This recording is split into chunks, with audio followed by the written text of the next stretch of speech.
Olá, eu sou o professor Lucas Neto. Sejam bem-vindos ao nosso curso Apocalipse, os sinais de esperança.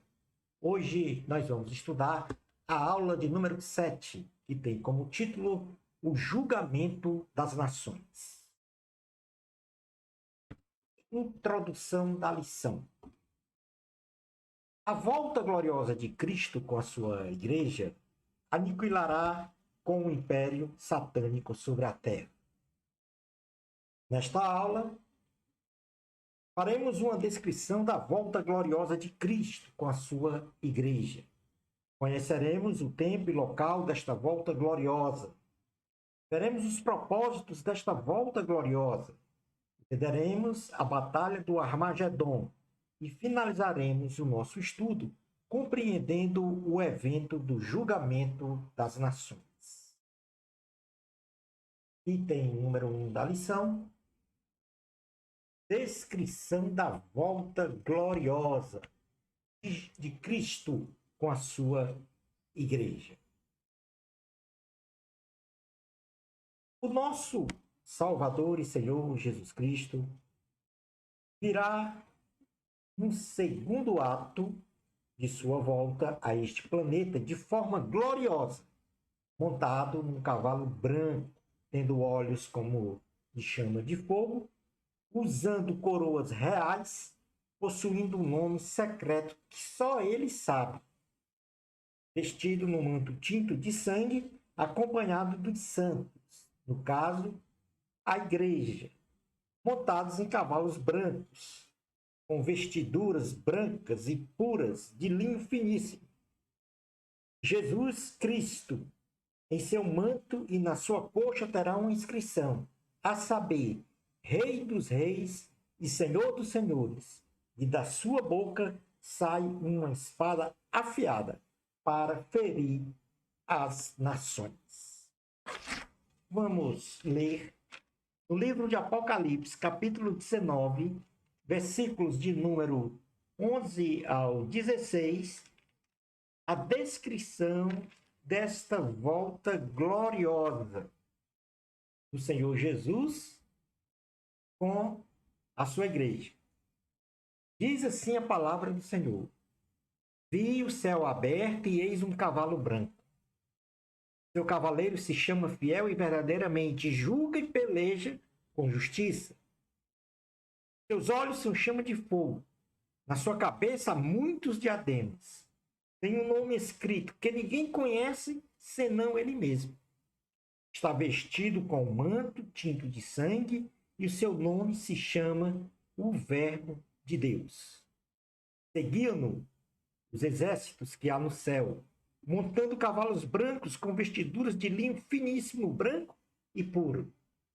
Sai da sua boca uma espada afiada, para com ela ferir as nações, e ele mesmo as regerá com cetro de ferro, e pessoalmente pisa o lagar do vinho do furor da ira do Deus Todo-Poderoso. Tem no seu manto e na sua coxa um nome escrito: Rei dos Reis e Senhor dos Senhores. Item número 2 da lição: tempo e local da volta gloriosa de Cristo com a sua igreja. Esta volta gloriosa de Cristo será logo após a grande tribulação, tendo como local o Monte das Oliveiras, e será precedida de sinais no céu, onde o sol escurecerá, a lua não dará a sua claridade, as estrelas cairão do firmamento, com um abalo sem precedentes dos poderes dos céus. Todo olho humano verá, vindo sobre as nuvens do céu, com poder, majestade e glória, com ressoar de sons ensurdecedores de trombetas. Ao contrário do primeiro ato da vinda de Jesus, lá no arrebatamento, onde ele ficará no céu celestial esperando a igreja, neste segundo ato, ele volta com a igreja, e aí todo olho humano verá a volta de Cristo. No primeiro ato, lá no arrebatamento, não. Mas no segundo ato, todo olho humano verá Cristo com a sua igreja voltando para realizar os propósitos. Como nós estamos vendo aí no quadro, essa volta, esse segundo ato da volta de Cristo, ele vai ser exatamente, em termos temporais, depois da grande tribulação. Terminados os 7 anos da grande tribulação, aí Jesus volta à terra em seu segundo ato e ele vai exatamente se posicionar no Monte das Oliveiras. Todo olho humano verá, vindo sobre as nuvens do céu, com a igreja gloriosa. Isso foi reportado no Evangelho de Jesus, segundo escreveu Mateus, capítulo de número 24. Mateus, capítulo de número 24, versículo 29 ao 31, que diz o seguinte: logo em seguida à tribulação daqueles dias, o sol escurecerá, a lua não dará a sua claridade, as estrelas cairão no firmamento, e os poderes dos céus serão abalados. Então aparecerá no céu o sinal do Filho do Homem. Todos os povos da terra se lamentarão e verão o Filho do Homem vindo sobre as nuvens do céu, com poder e muita glória. E ele enviará os seus anjos, com grande clangor de trombeta, os quais reunirão os seus escolhidos dos 4 ventos, de uma a outra extremidade dos céus. Então, aí o registro desta volta gloriosa do Senhor. Item número 3 da lição: os propósitos da volta gloriosa de Cristo com a sua igreja. Qual é o propósito, os propósitos para esta volta gloriosa? E o primeiro propósito é derrotar o anticristo e seus exércitos reunidos para atacar Israel no Armagedon, lançando o falso profeta e o anticristo vivos no lago de fogo e enxofre, caso Geena. Está escrito no livro de Apocalipse, capítulo de número 19, versículos 17 a 21, que diz o seguinte: 19, 17 a 21. Então, vi um anjo posto em pé no sol, e clamou com grande voz, falando a todas as aves que voam pelo meio do céu: vinde, reuni-vos para a grande ceia de Deus, para que comais carne de reis, carne de comandantes, carne de poderosos, carne de cavalos e seus cavalheiros, carnes de todos, quer livres, quer escravos, tanto pequenos como grandes. E vi a besta e os reis da terra com os seus exércitos, congregados para pelejarem contra aquele que estava montado no cavalo e contra o seu exército. Mas a besta foi aprisionada e com ela o falso profeta, que com os sinais feitos diante dela, seduziu aqueles que receberam a marca da besta e eram os adoradores da sua imagem. Os 2 foram lançados vivos dentro do lago de fogo que arde com enxofre. Os restantes foram mortos com a espada que saía da boca daquele que estava montado no cavalo, e todas as aves se fartaram das suas carnes. Portanto, aqui esse texto nos mostra Cristo com a sua igreja vencendo a besta e o falso profeta. Há então uma batalha, e nesta batalha o exército do Senhor derrota o anticristo e os seus exércitos, que estavam acampados para batalhar contra o exército de Cristo. O Senhor Jesus, então, pega o anticristo e o falso profeta e lança diretamente no lago de fogo que arde com enxofre, que é o Geena. E, portanto, estão lá presos, ficarão lá presos até o final do milênio. Segundo ponto, o segundo propósito da volta gloriosa de Cristo é destruir o império satânico implantado pela tríade diabólica: Satanás, Anticristo e o falso profeta.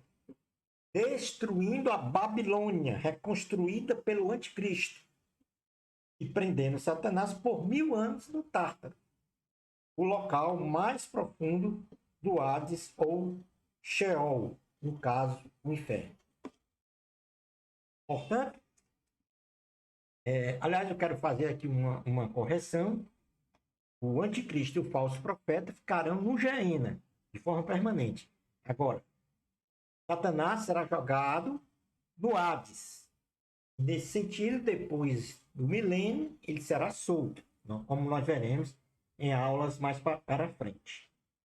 Então, o segundo propósito é destruir esse império, que foi montado durante o período da Grande Tribulação. Apocalipse, capítulo 18, versículos 9 e 10, diz assim a palavra do Senhor: Ora, chorarão e se lamentarão sobre ela os reis da terra, que com ela se prostituíram e viveram em luxúria, quando virem a fumaceira do seu incêndio, e conservando-se de longe pelo medo do seu tormento, dizem: Ai, ai, tu grande cidade, Babilônia, tu poderosa cidade, pois em uma só hora chegou o teu juízo.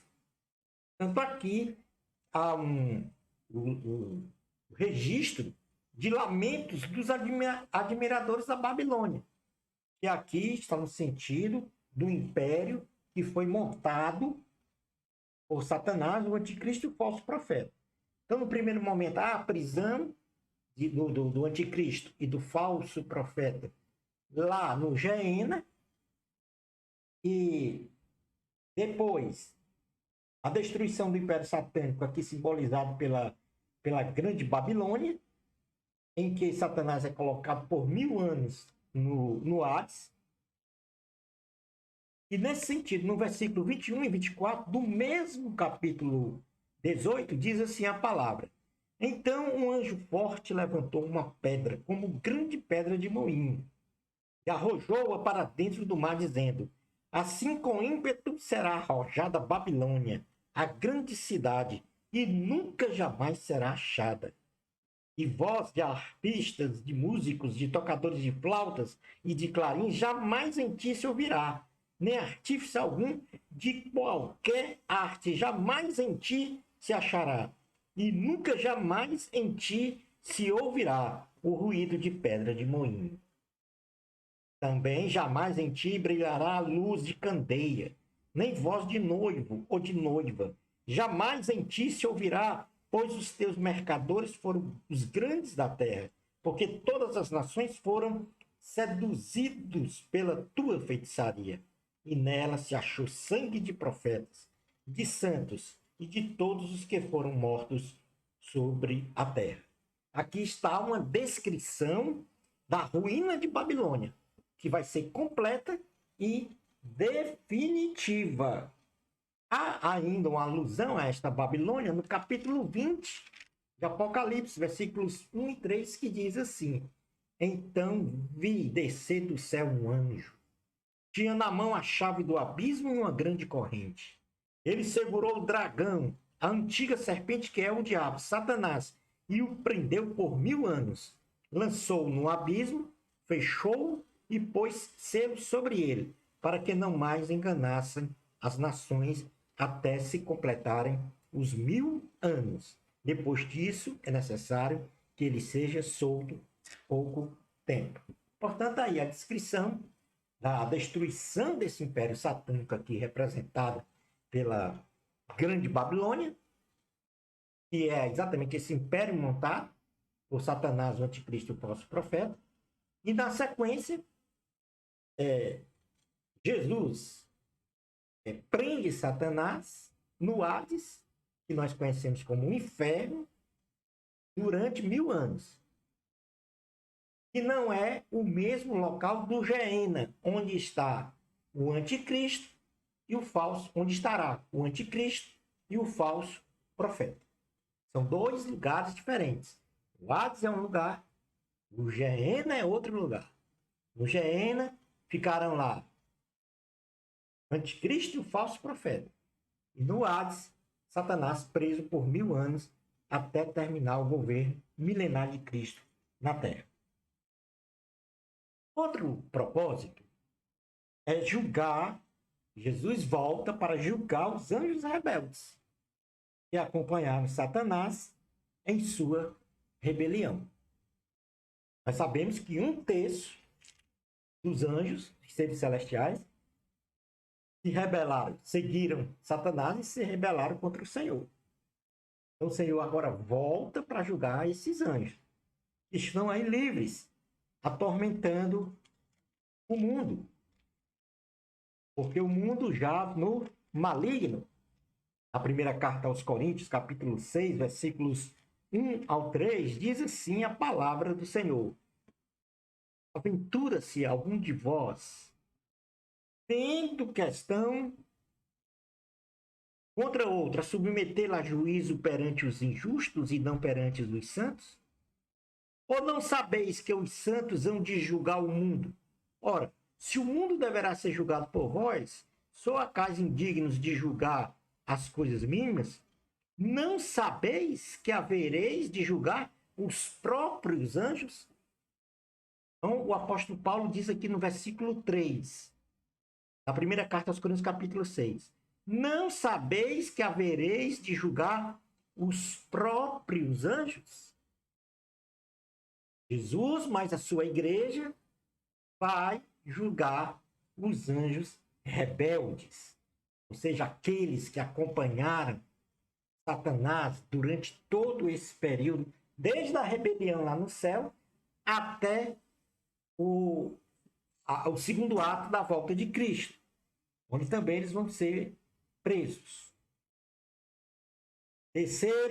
Quarto propósito da volta do Senhor Jesus com a sua igreja gloriosa: ressuscitar os santos e mártires da grande tribulação.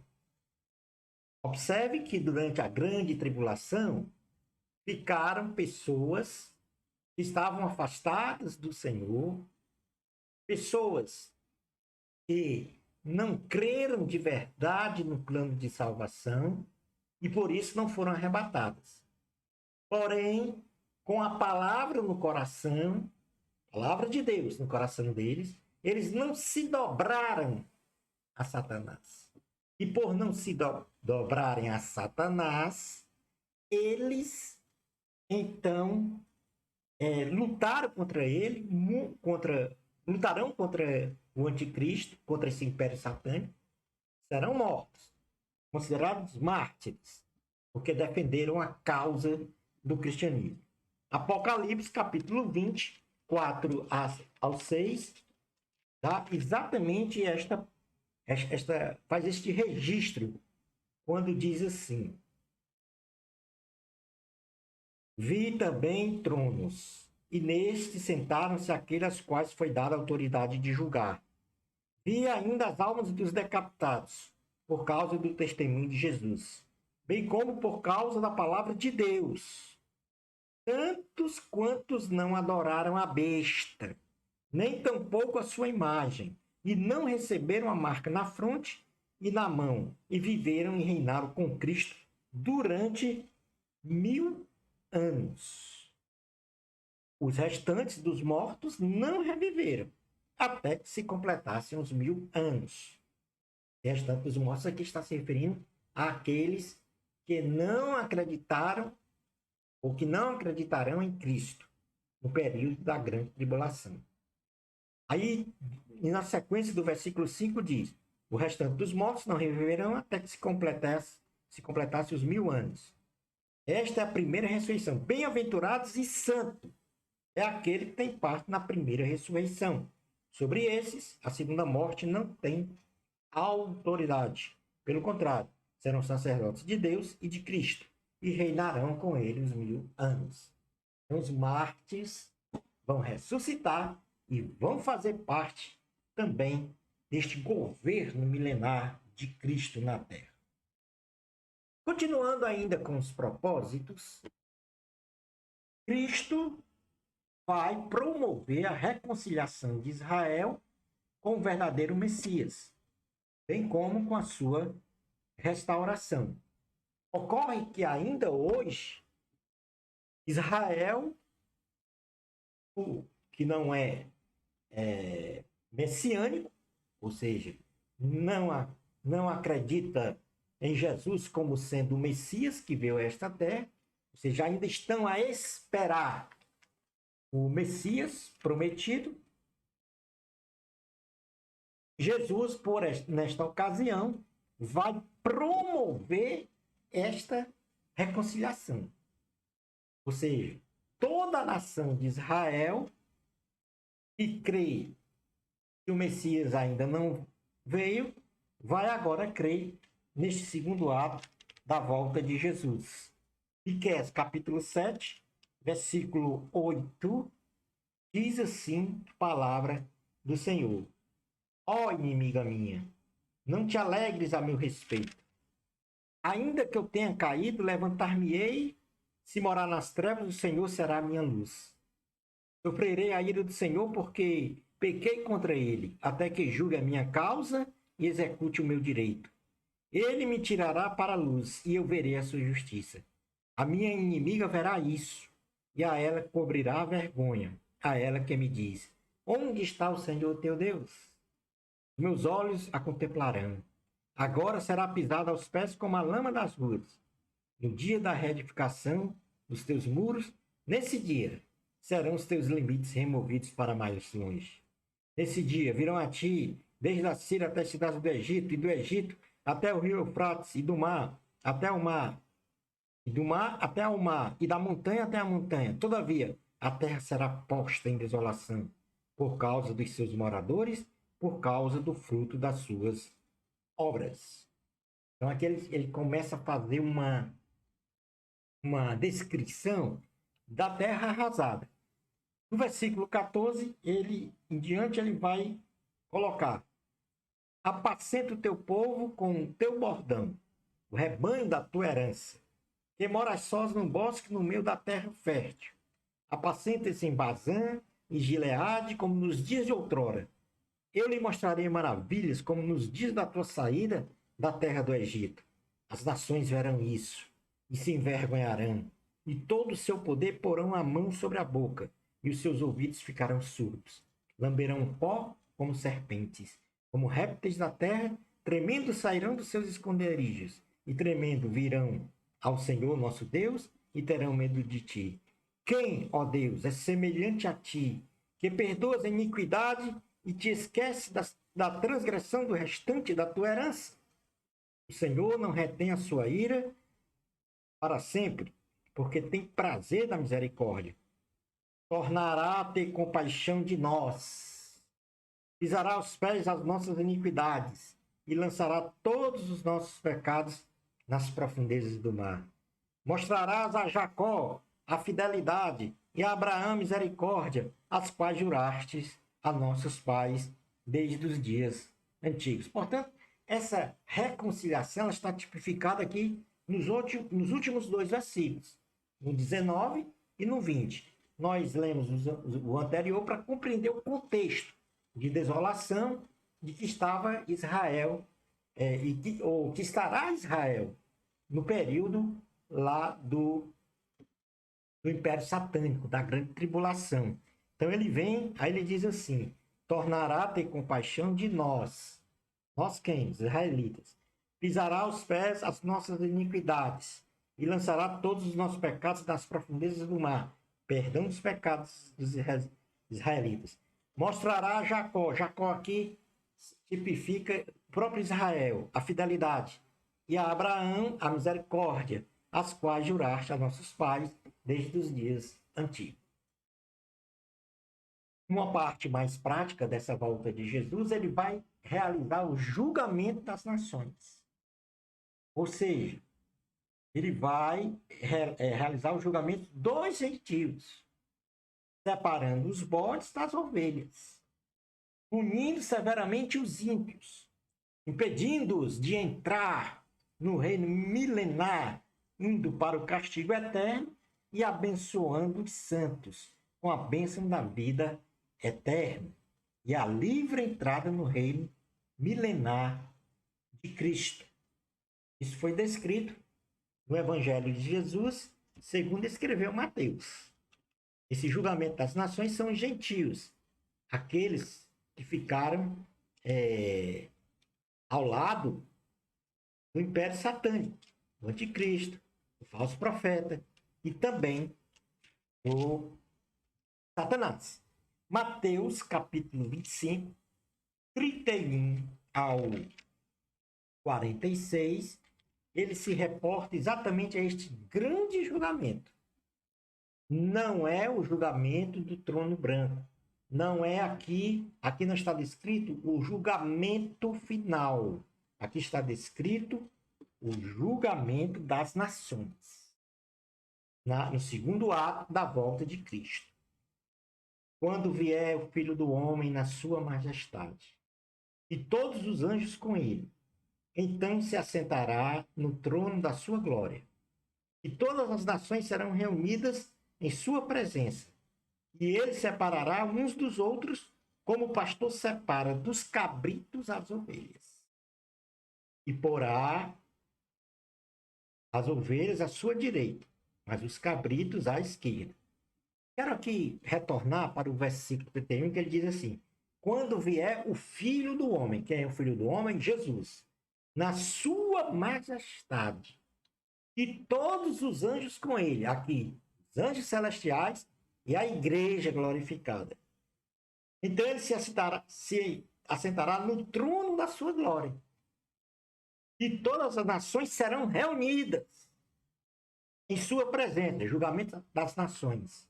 E ele separará uns dos outros, como o pastor separa dos cabritos as ovelhas. E porá as ovelhas à sua direita, mas os cabritos à esquerda. Então dirá o rei aos que estiverem à sua direita: vinde, benditos de meu Pai, entrai na posse do reino que vos está preparado desde a fundação do mundo. Porque tive fome e me deste de comer, tive sede e me deste de beber, era forasteiro e me hospedastes, estava nu e me vestistes, enfermo e me visitastes, preso e fostes ver-me. Então perguntarão os justos: Senhor, quando foi que te vimos com fome e te demos de comer?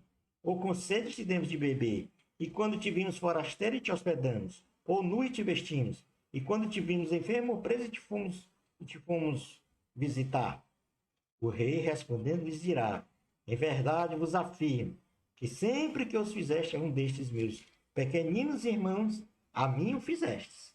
Então o rei dirá também aos que estiverem à sua esquerda: apartai-vos de mim, malditos, para o fogo eterno, preparado para o diabo e seus anjos.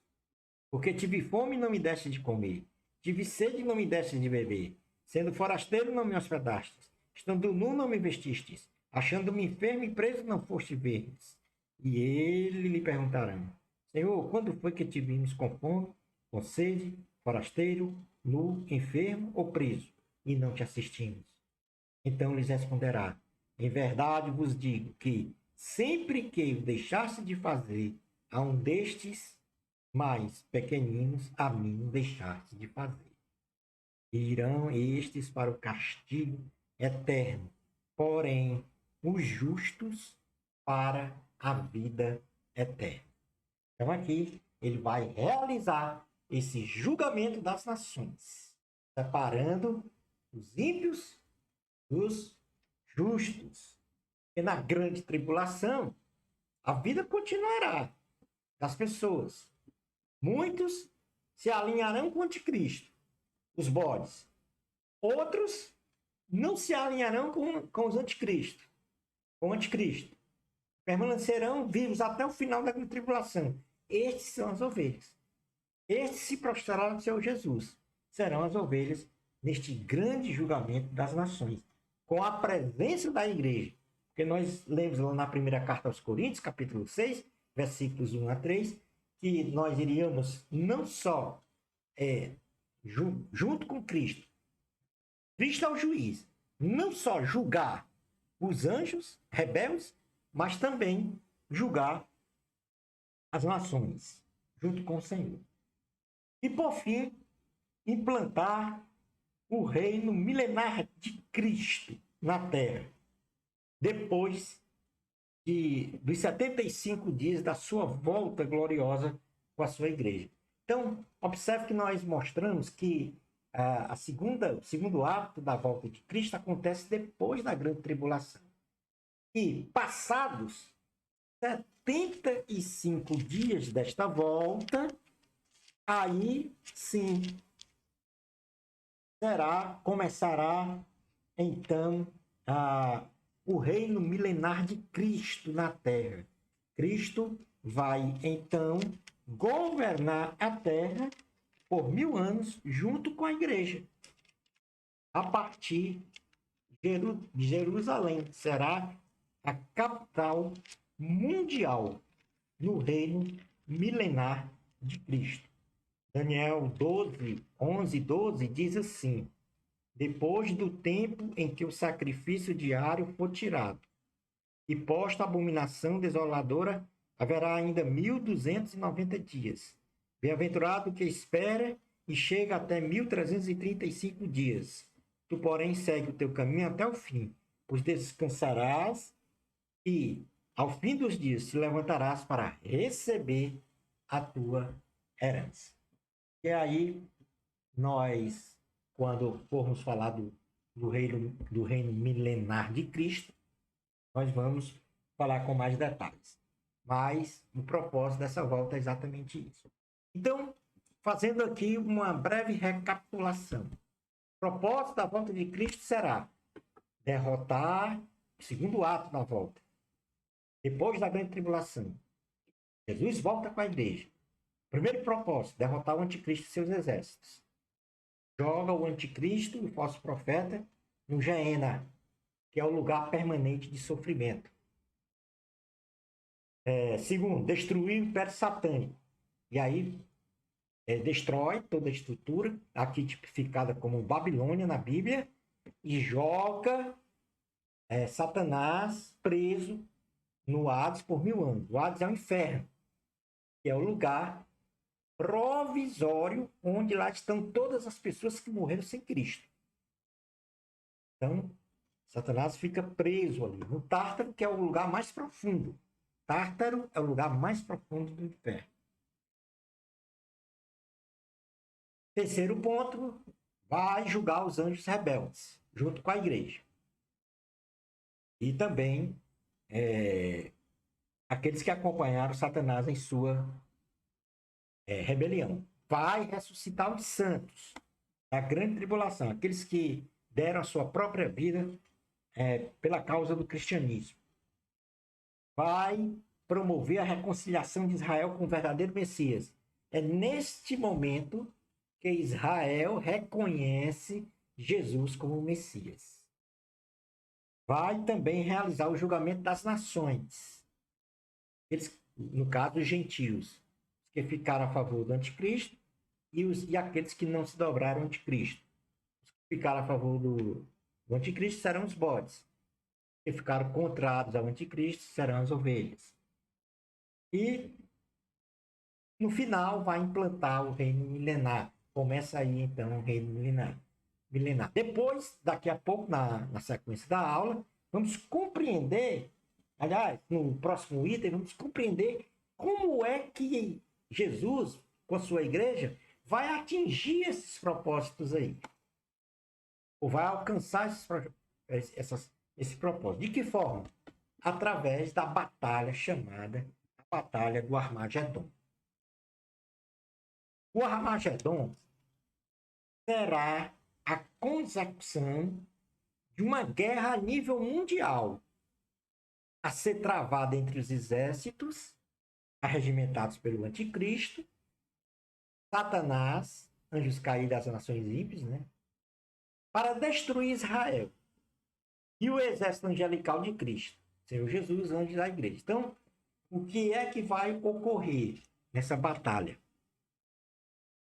O anticristo, apoiado pelos 10 reis, que se compreende aí, alguns teólogos defendem que são 10 blocos de país, vai cercar Israel para destruir totalmente os israelitas.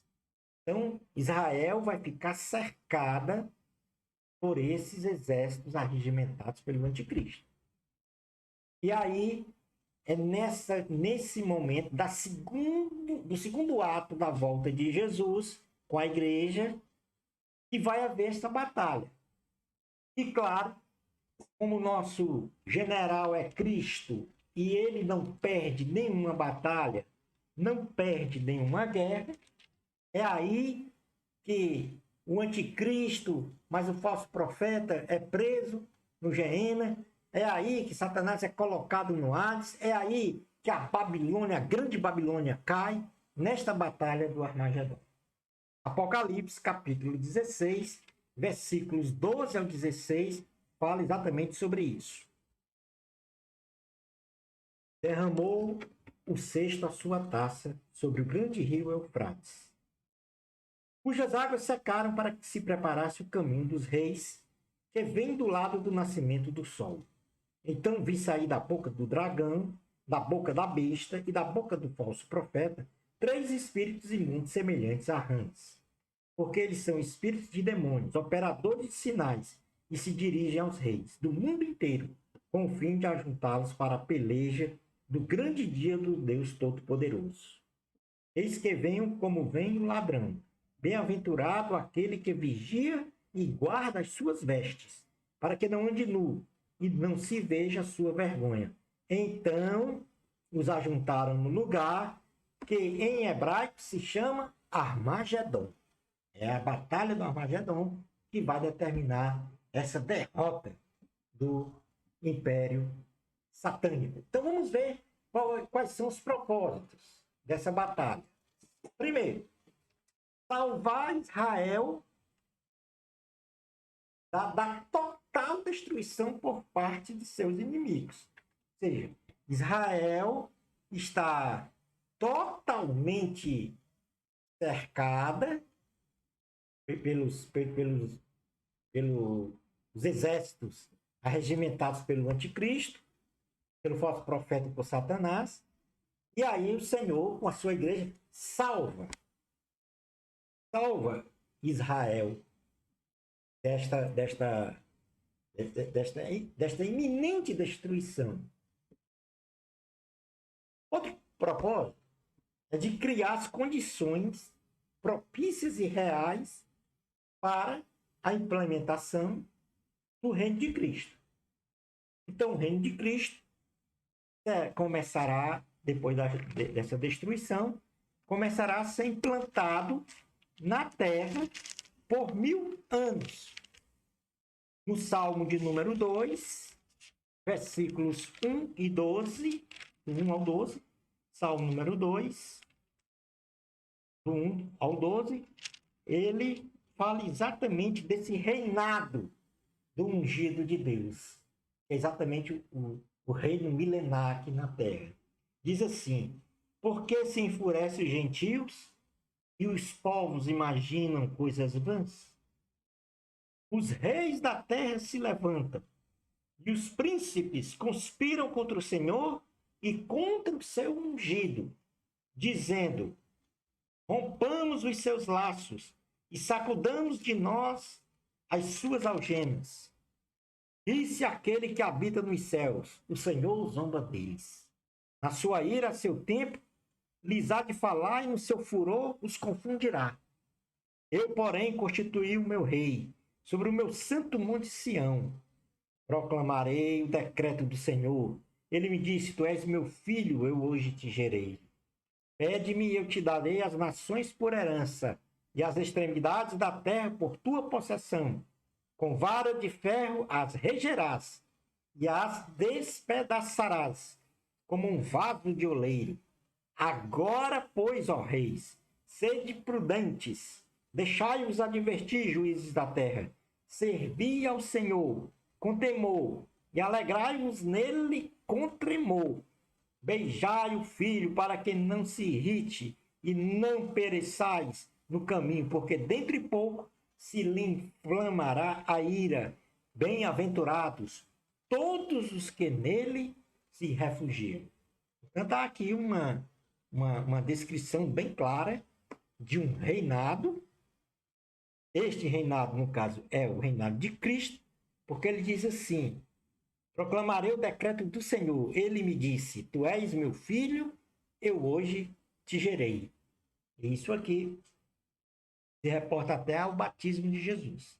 Então, a batalha do Armagedon, onde o exército do Senhor, no caso, o Senhor Jesus é o general, os anjos celestiais, mas a igreja gloriosa vai derrotar os exércitos de Satanás, do anticristo e do falso profeta, nesta grande batalha, que é a batalha do Armagedon. Onde será? Qual é o local e o tempo dessa batalha? A batalha do Armagedon ocorrerá no final da grande tribulação. É exatamente na sequência, né, do segundo ato da volta, já se inicia essa batalha. Da volta de Jesus, já se inicia essa batalha. Ou seja, é no momento da vinda gloriosa de Jesus. Portanto, antes da fundação do reino milenar de Cristo na Terra, tendo a sua duração prevista de semanas, com batalhas travadas em uma ampla região geográfica do Oriente Médio, desde a cidade de Megido, no norte de Israel, passando por Bosra, no sul, até o Vale de Josafá, incluindo Jerusalém. Claro que aqui muitos teólogos se referem a essa batalha no Vale de Josafá. Mas essa batalha ela é uma batalha que tem 8 etapas em cidades diferentes, mas ela vai exatamente, essa batalha final, ela se dá ali no Vale de Josafá. A batalha final é no Vale de Josafá. Por isso que diz-se que o Armagedon ocorre no Vale de Josafá. Mas, na realidade, são 8 etapas de batalhas, findando, então, com a derrota do exército do anticristo. E a igreja gloriosa com Jesus como vencedora. Então, nós vamos agora... essa batalha do Armagedon, como vocês podem ver aí na figura, essa bolinha número 1, é logo após a grande tribulação, antes do milênio. E vai se iniciar na cidade de Megido e vai até o Vale de Josafá, incluindo Jerusalém. São 8 etapas desta guerra, desta batalha, tá? Mas nós vamos ver agora com detalhes, com essa batalha. E aí eu peço a paciência dos alunos, porque é indispensável que a gente conheça, né, como um todo, essa questão do julgamento das nações, lendo textos da Bíblia, para que a gente tenha uma compreensão clara do que significa o Apocalipse. Por isso, nesta aula e nas próximas aulas, a gente vai se alongar um pouco, porque são grandes detalhes que nós precisamos mostrar para vocês através da Bíblia Sagrada. Então, aí está todos os locais onde vai ocorrer a batalha do Armagedon. Lembrando que o propósito dessa batalha é salvar Israel, que vai estar cercada pelo exército do anticristo, e também implementar as condições necessárias para o reino milenar de Cristo na Terra. Observe que neste mapa aí tem várias setas com cores diferenciadas. E no lado direito, você pode observar que existe aí 8 fases da batalha. Cada fase ela está representada por uma seta. Então, por exemplo, a seta amarela representa a primeira fase da batalha, que é a reunião dos exércitos do anticristo. E aí a gente vai ler e mostrar na Bíblia Sagrada todas essas posições, todos esses acontecimentos da Batalha do Armagedon.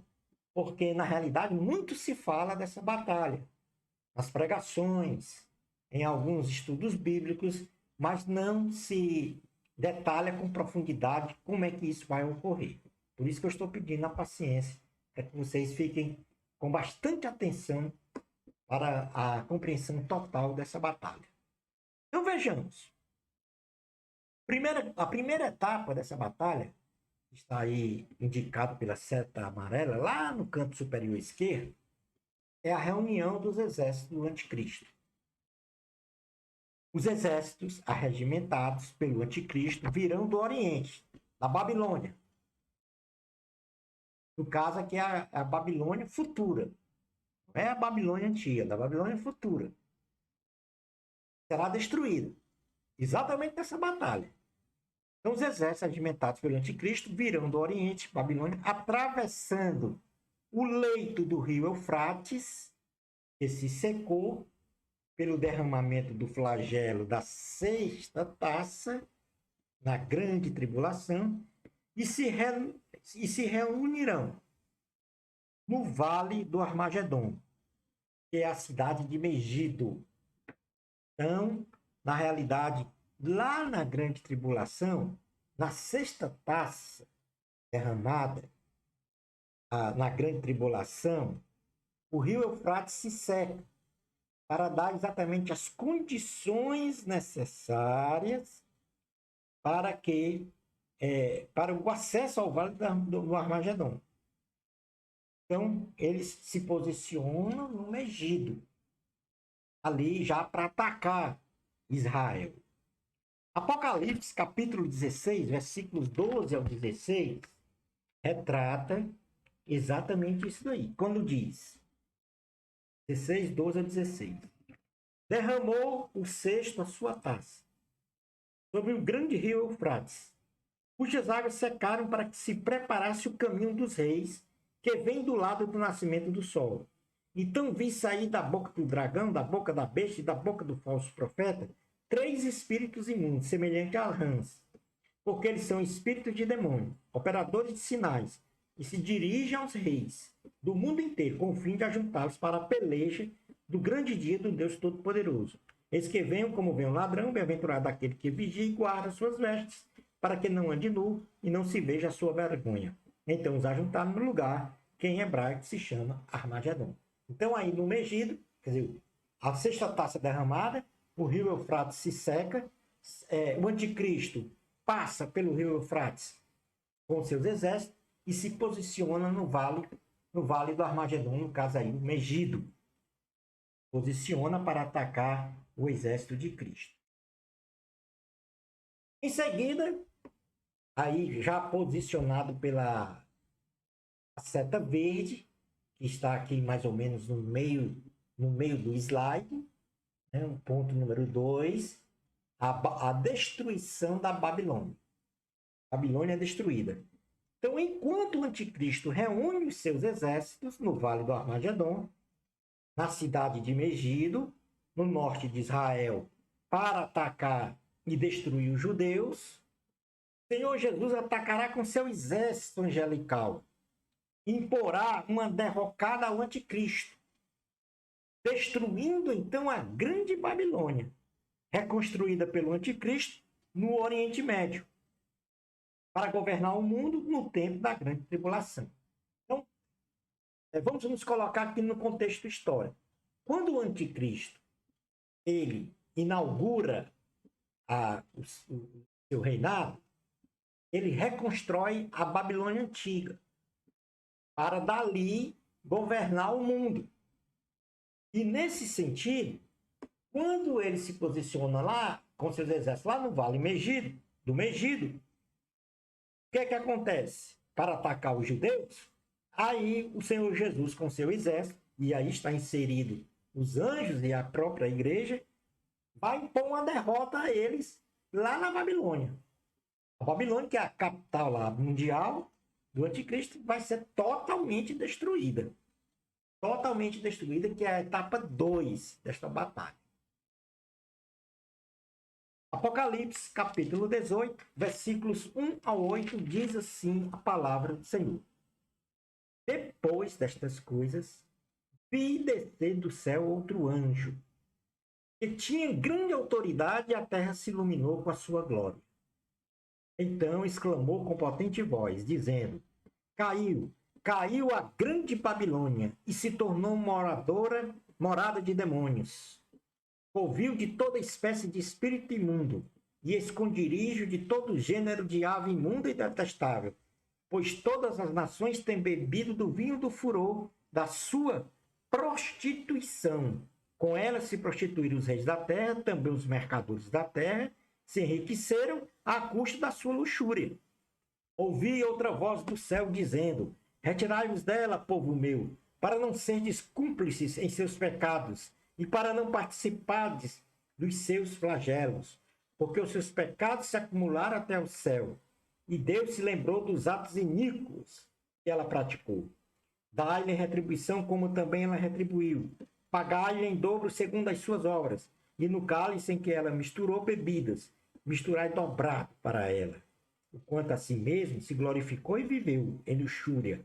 Dai-lhe em igual medida tormento e pranto, porque diz consigo mesmo, estou sentada como rainha, viúva não sou, por pranto nunca hei de ver. Por isso, em um só dia, sobrevirão seus flagelos, morte, pranto e fome, e será consumida no fogo, porque poderoso é o Senhor Deus, que a julgou. Então tá aí. Será totalmente queimada a Babilônia aí do anticristo, que alguns teólogos defendem que é a antiga Babilônia reconstruída pelo anticristo. Como terceira etapa dessa batalha, aí nós teremos a queda de Jerusalém. A queda de Jerusalém, mostrada aí pela seta vermelha, está aí mais ou menos no meio da tela, na parte esquerda. Então ali vai ser a queda de Jerusalém. O anticristo, ele não vai se abalar com a queda lá, com a destruição da capital de seu governo mundial, que é a Babilônia, e atacará a cidade de Jerusalém, que apesar de uma forte resistência, será destruída e dominada pelas forças do anticristo. Então, enquanto o Senhor, com o seu exército, ataca a Babilônia para destruí-la totalmente pelo fogo, aí Satanás desloca, Satanás é o anticristo, desloca a sua força militar e vai atacar Jerusalém e consegue, com êxito, destruir Jerusalém. Zacarias, capítulo 14, versículos 1 e 2 diz assim, eis que vem o dia do Senhor, em que os teus despojos se repartirão no meio de ti, porque eu ajuntarei todas as nações para a peleja contra Jerusalém, e a cidade será tomada, e as casas serão saqueadas, e as mulheres forçadas. Metade da cidade sairá para o cativeiro, mas o restante do povo não será expulso da cidade. Portanto, aqui também é uma alusão futurística desta queda de Jerusalém, feita pelos exércitos do anticristo. Então, na quarta etapa, e aí é a seta azul, aqui na parte inferior da tela, na quarta etapa, os exércitos do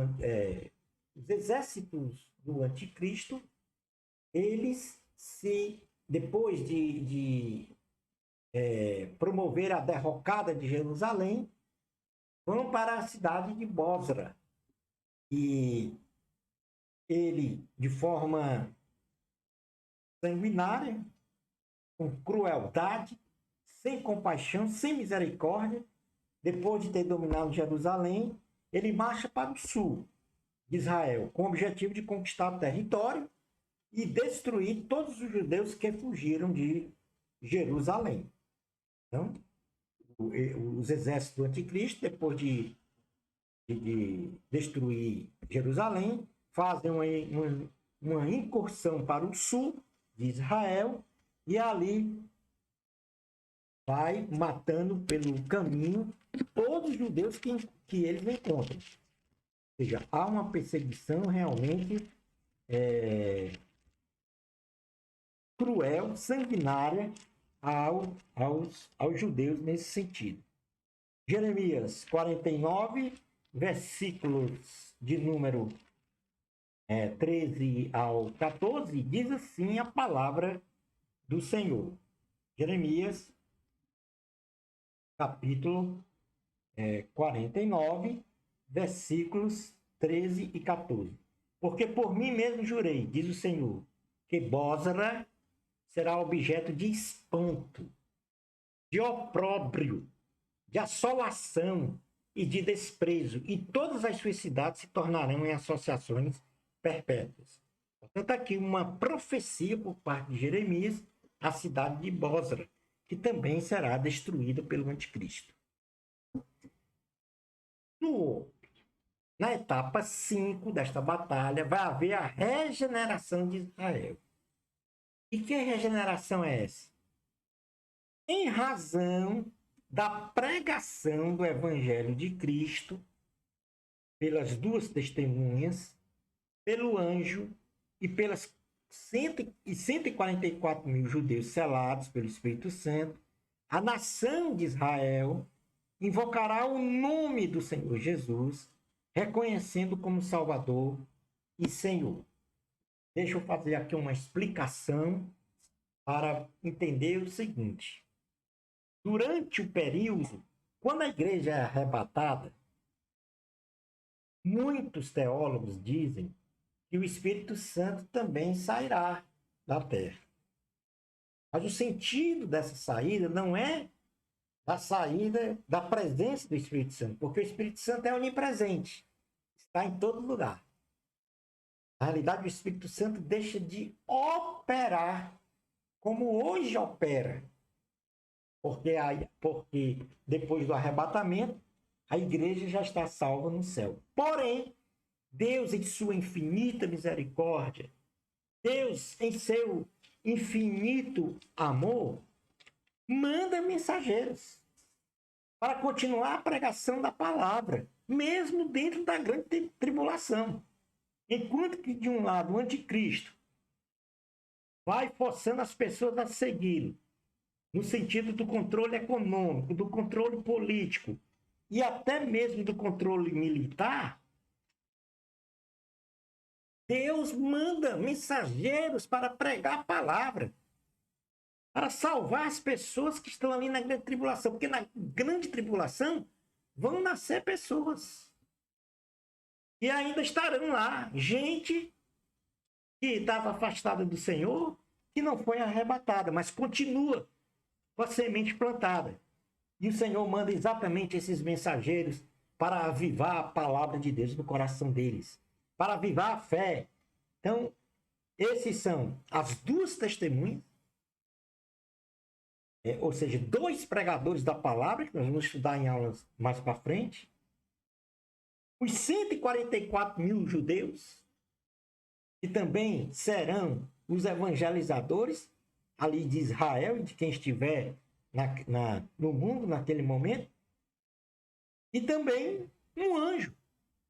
Um anjo virá à terra para pregar a palavra. E aí aqueles que foram selados pelo Espírito Santo vai invocar o nome do Senhor. É aqui que ocorre a regeneração de Israel, o reconhecimento de Jesus como o Messias que viria, ou que estava profetizado para salvar Israel.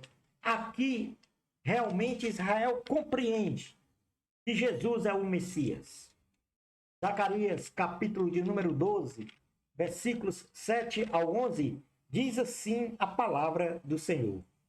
O Senhor salvará primeiramente as tendas de Judá, para que a glória da casa de Davi e a glória dos habitantes de Jerusalém não sejam exaltadas acima de Judá. Aquele dia, o Senhor protegerá os habitantes de Jerusalém. E o mais fraco dentre eles naquele dia será como Davi, e a casa de Davi será como Deus, como o anjo do Senhor diante deles. Naquele dia, procurarei destruir todas as nações que vierem contra Jerusalém.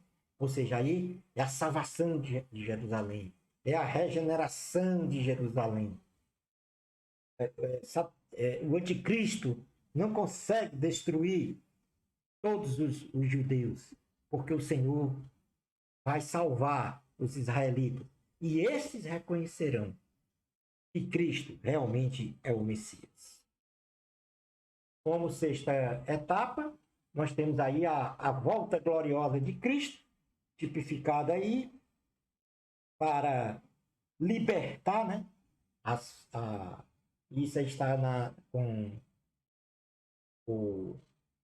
a seta preta aqui do lado direito, na metade do slide. Cristo vem com a igreja e derrota o anticristo de vez. Aí é a batalha final do Armagedon.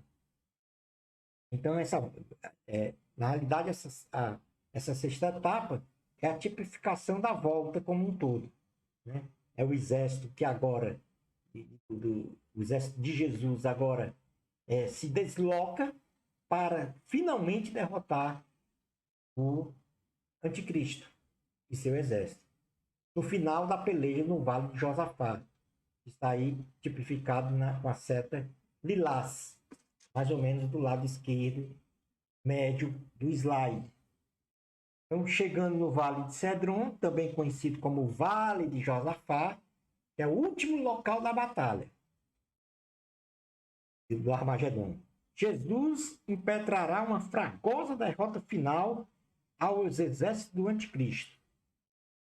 Será pelo sopro de sua boca que Jesus destruirá o império satânico, lançando o anticristo e o falso profeta, como já falamos, no lago de fogo e enxofre.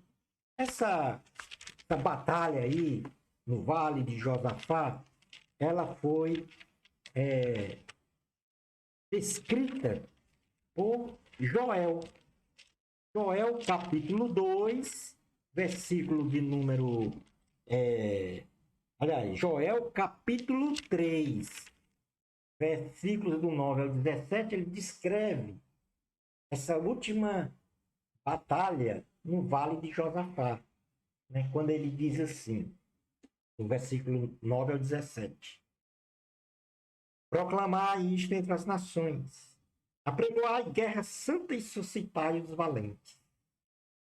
Cheguem-se, subam todos os homens de guerra, forjai a espada das vossas relhas de arado e lanças das vossas rodadeiras. Digo fraco, eu sou forte. Apressai-vos e vinde todos os povos em redor e congregai-vos para ali, ó Senhor. Faze descer os teus valentes. Levantem-se as nações e sigam para o vale de Josafá, porque ali me assentarei para julgar todas as nações em redor. Aí o julgamento das nações. Lançai a foice, porque está madura a seara. Vinde, pisai, porque o lagar está cheio.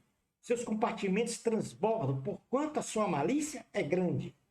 Multidões, multidões no vale da decisão, porque o dia do Senhor está perto, no vale da decisão. O sol e a lua se escurecem, e as estrelas retiram seu resplendor. O Senhor brama de Sião e se fará ouvir de Jerusalém, e os céus e a terra tremerão. Mas o Senhor será o refúgio do seu povo, e a fortaleza dos filhos de Israel. Sabereis assim que eu sou o Senhor, vosso Deus, que habito em Sião, meu santo monte, e Jerusalém será santa. Estranhos não passarão mais por elas. E aí, finalmente, nós temos o final dessa batalha, a guerra que terá como vitorioso o exército do Senhor Jesus. E no capítulo 19 de Apocalipse 20 diz assim: Mas a besta foi aprisionada e com ela o falso profeta, que com os sinais feitos diante dela, seduziu aqueles que receberam a marca da besta e eram os adoradores da sua imagem. Os dois foram lançados vivos dentro do lago de fogo que arde com enxofre. Então, todo o exército do anticristo é derrotado e o anticristo e o falso profeta são lançados no lago de fogo e enxofre, que é o lugar permanente de tormento eterno daqueles que não aceitam Jesus como seu Salvador e Senhor.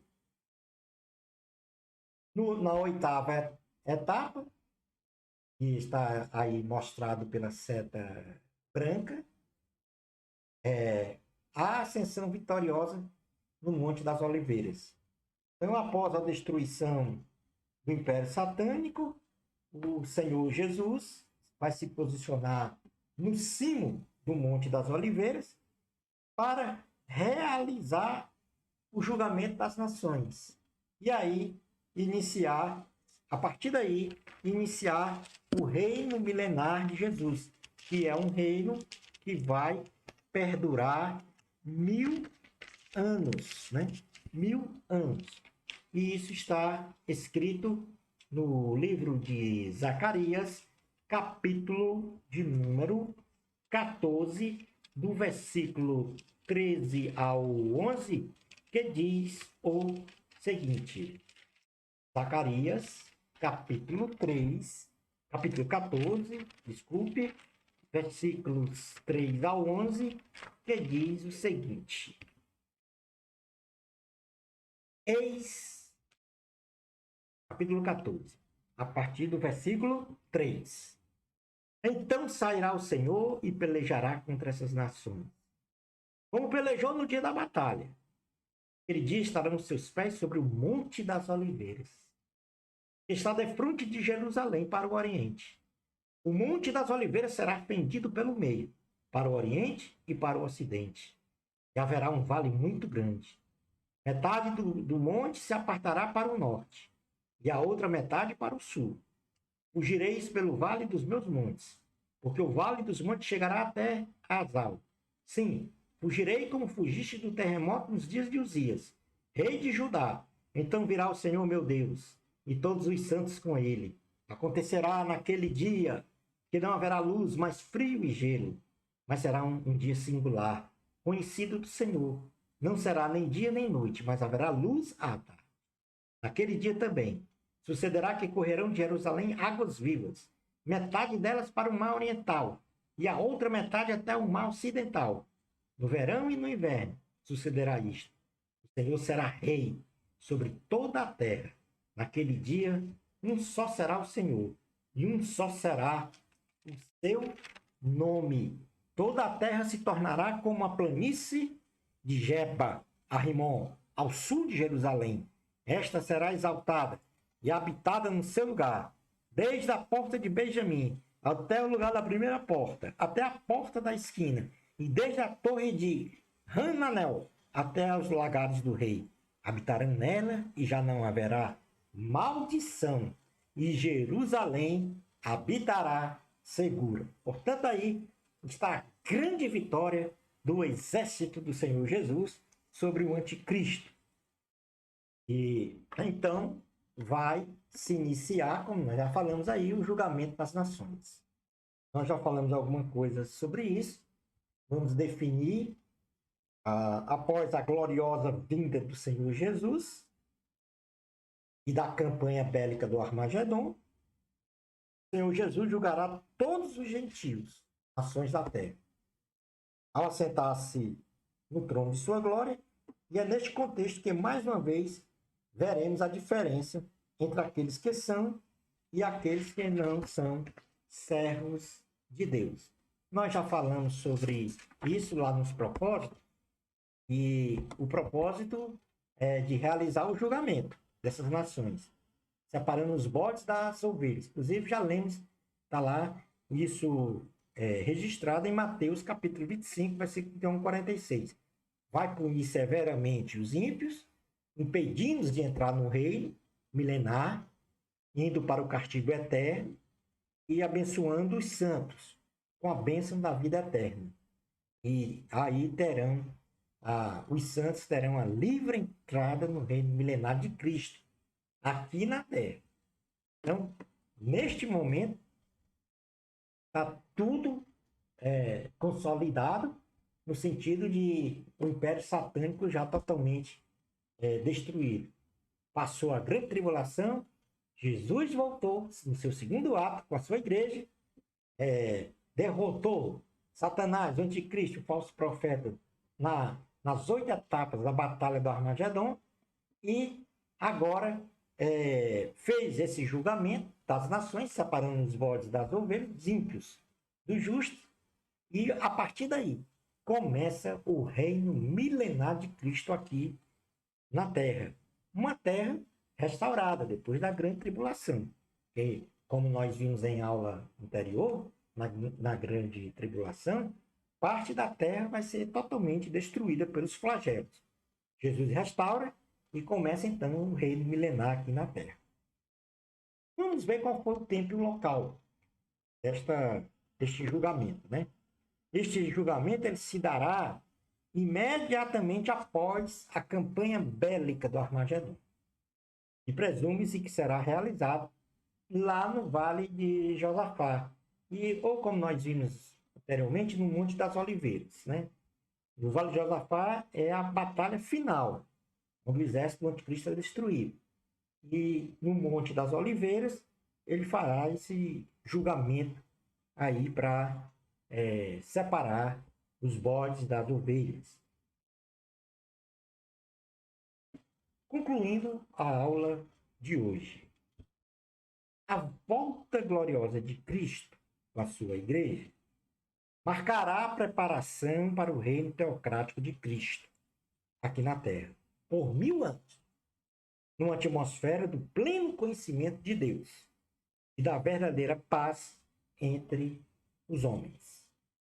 A volta de Jesus com a igreja será exclusivamente para governar a terra, no sentido de igualdade das pessoas, no sentido de ter uma paz, no sentido de ter justiça, no sentido de que haja plena convivência do homem.